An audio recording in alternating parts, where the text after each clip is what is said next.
Hello అందరికీ good morning.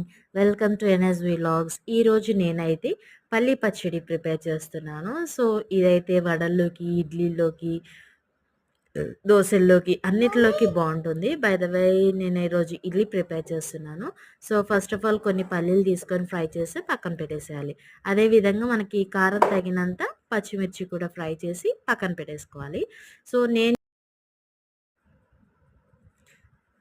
అదే విధంగా ఇందులో కొంచెం వెల్లుల్లి, పుట్నాల పప్పు, కొంచెం ఉల్లిపాయ, పచ్చి ఉల్లిపాయ తీసుకొని అందులోనే సైడ్‌కి పెట్టేయాలి.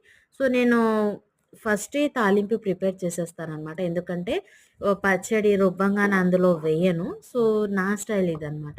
సో, పక్కన ఫస్టు జీలకర్ర, ఆవాలు, ఎండుమిర్చి, కరివేపాకు ఇవన్నీ ఫ్రై చేసుకున్న తర్వాత మనం సైడ్‌లో ఇవన్నీ ఉన్నాయి కదా! ఇవన్నీ ఒక మిక్సీ దాంట్లో వేసేసుకొని మనం గ్రైండ్ చేసేసుకోవాలి. కొంచెం అడ్జస్ట్ చేసుకుంటున్నాను ఉప్పు. ఎందుకంటే ఉప్పు ఉంటుందేమో, ఆయన కొంచెం తక్కువ తింటారని చెప్పేసి ఉప్పు వేసేసాను. కొంచెం వాటర్ అడ్జస్ట్ చేసేసి మిక్సీ బ్లెండ్ చేయడమే. సో, బ్లెండ్ చేసిన తర్వాత మనం ఏదైతే లిక్విడ్ అదే పచ్చడైతే ఉందో అది చల్లారిన తర్వాత అందులో ఏసేయాలి. So, this is my secret. నా స్టైల్ పల్లి పచ్చడి. సో, టేస్ట్ బావుంటుంది స్పైసీగా. సో,